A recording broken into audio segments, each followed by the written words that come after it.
To LV சமையல். இன்றைக்கி பன்னீர் வச்சு பன்னீர் பட்டர் மசாலா தான் பண்ண போகிறோங்க. ஃப்ரெஷ் பன்னீர் வாங்கி இந்த மாதிரி குட்டி குட்டியாக கட் பண்ணி வச்சுக்கோங்க. இல்லைனா உங்களுக்கு எப்படி எந்த சைஸ்க்கு வேணுமோ அந்த மாதிரி கட் பண்ணிக்கோங்க. அதை வந்து அரைக்கணும் வதக்கி. அதுக்கு என்னென்ன தேவையான பொருட்கள் பார்த்துடலாமா? வெண்ணெய், எண்ணெய், வெங்காயம், ஆப்பிள் தக்காளி, இல்லைன்னா பெங்களூர் தக்காளின்னு வாங்க, அதை போட்டுக்கோங்க. கம்மியாக போட்டுக்கோங்க சாதா தக்காளி இருந்தால். இஞ்சி பூண்டு விழுது, மிளகாத்தூள், நான் காஷ்மீர் மிளகாத்தூள் வச்சுருக்கேன், தனி மிளகாத்தூள் வச்சுருக்கேன். கொஞ்சமாக மல்லித்தூள், ரொம்ப போட்டுறக்கூடாது. கரம் மசாலா, உப்பு, முந்திரி, இது வந்து ஃப்ரெஷ் க்ரீம், இது பட்டர். ஃப்ரெஷ் க்ரீம் வந்து நீங்கள் ஆடை 2 நாள் எடுத்து வச்சு லைட்டாக ஒரு அடி அடிச்சிங்கன்னா போதும். ரொம்ப அடிச்சிங்கன்னா வெண்ணெய் வந்துடும். இப்போ வதக்கி அரைச்சிக்கோ.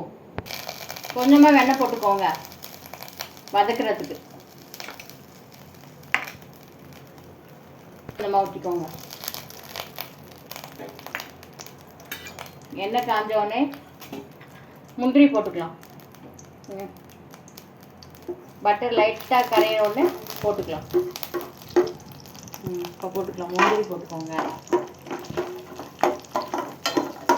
இது டேஸ்ட்டு கொடுக்கும், ரிச்னஸ் கொடுக்கும் கிரேவிக்கு, அதனால் போடுறோம் முந்திரி. போட்டு வதக்கிக்கோங்க. கொஞ்சம் வதக்கிட்ட வெங்காயம்,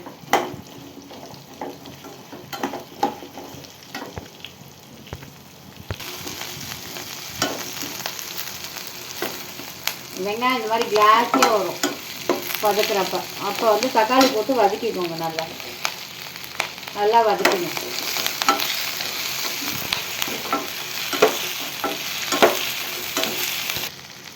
இது வதங்குறதுக்கு கொஞ்சமாக உப்பு போட்டுக்கோங்க. அப்போ தான் சீக்கிரம் வதங்கும்.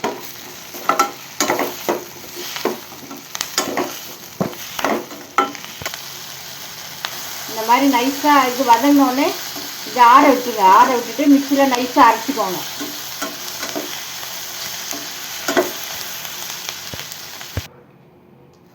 வானிலையில் கொஞ்சமாக எண்ணெய் ஊற்றிக்கோங்க.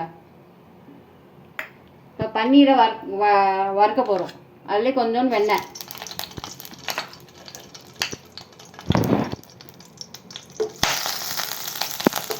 இது கரைஞ்சோடனே இது போட்டு நல்லா வதக்கிக்கோங்க. பன்னீரை வறுத்து எடுத்துக்கலாம். அந்த கிரேவி ஆறதுக்குள்ள இதை வறுத்து எடுத்துக்கலாம்.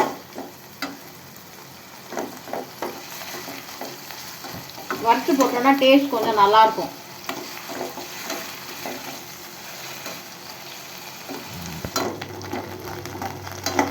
இந்த மாதிரி பன்னீர் கலர் மாறினோடனே எடுத்து வச்சுக்கோங்க தனியாக ஒரு பாத்திரத்தில். இன்னும் கொஞ்சம் வெண்ணெய் போட்டுக்கலாம். கொஞ்சம் கொஞ்சமாக போடுங்க, நிறைய போட்டுறாதீங்க, திகட்டும்.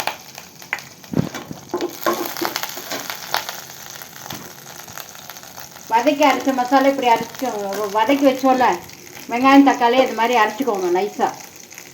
இந்த கிரேவி இதோட சேர்த்துருங்க. வெண்ணெயோட போட்டு நல்லா வதக்குங்க.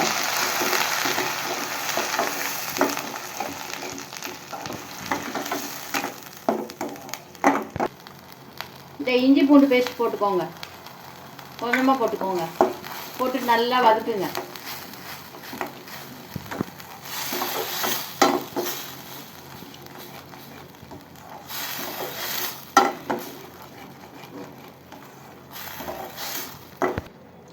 இந்த பச்சை வாசனை போனோடனே கொஞ்சோண்டு கரம் மசாலா போட்டுக்கோங்க. உப்பு உங்கள் சுவைக்கேற்ப போட்டுக்கோங்க. நான் வந்து 2 மிளகாத்தூளும் போடுறேன். காஷ்மீர் மிளகாத்தூளும் போடுறேன், சாதா மிளகாத்தூள் கலருக்காக. உங்கள் காரத்துக்கு ஏற்ற மாதிரி போட்டுக்கோங்க. தனியாத்தூள் வந்து கொஞ்சமாக போட்டுக்கோங்க. ரொம்ப போட்டிங்கன்னா அது ஒரு மாதிரி இருக்கும் ஸ்மெல்லு. அது ரொம்ப நல்லா இருக்காது. ரொம்ப போட்டிங்கன்னா இதுக்கு நல்லாவே இருக்காது. கொஞ்சமாக போட்டிங்கன்னா தான் அந்த டேஸ்ட் இருக்கும். இல்லைன்னா மல்லி வாசனை அடிக்கும். அப்புறம் லாஸ்ட்டில் வேறு கஸ்தூரி மெத்தி போட போகிறோம் நம்ம. இதை நல்லா மிக்ஸ் பண்ணுங்கள்.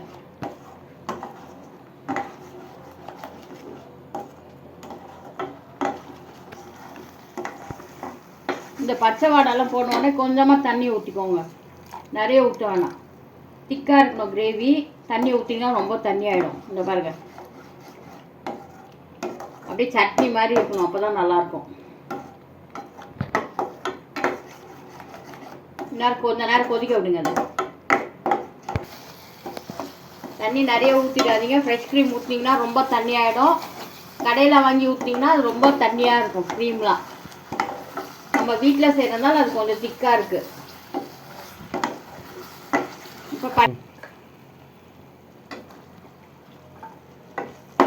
போட்டு நல்லா மிக்ஸ் பண்ணுங்க.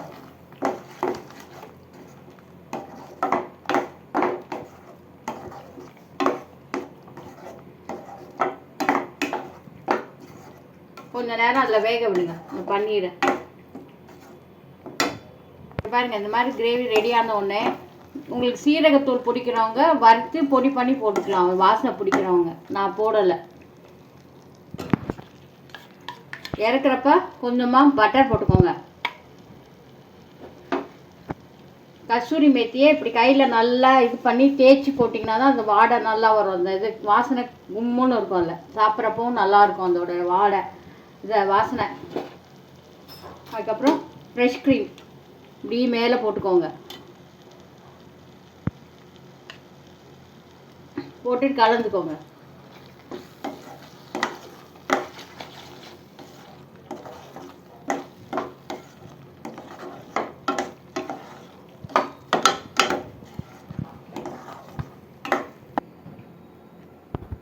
பரிமாறதுக்கு முன்னாடி ஒரு பாத்திரத்தில் மாற்றிட்டு வெண்ணெய் இப்படி போட்டுருங்க. போட்டுட்டு ஃப்ரெஷ் க்ரீமை இதை சுற்றி ஊற்றி விடுங்க. அது அப்படியே கரையும். அதே மாதிரி கஸ்தூரி மேத்தி கொஞ்சம் நல்லா கசக்கி போடுங்க. இப்படி வச்சிங்கன்னா பிள்ளைங்களாம் வந்து யாருனாலும் இந்த டெக்கரேஷன் பார்த்த உடனே சாப்பிட தோணும். இந்த மாதிரி பண்ணி கொடுங்க. இதை பிடிக்கிறவங்க லைக் பண்ணுங்கள், கமெண்ட் பண்ணுங்கள். சப்ஸ்கிரைப் பண்ணாதவங்க சப்ஸ்கிரைப் பண்ணுங்கள், ஷேர் பண்ணுங்கள். இது சப்பாத்தியோட சாப்பிட்றப்ப நல்லாயிருக்கும். நானோட சாப்பிட்றப்போ நல்லாயிருக்கும். நீங்கள் செய்து பார்த்துட்டு உங்களோட ஃபீட்பேக் சொல்லுங்கள்.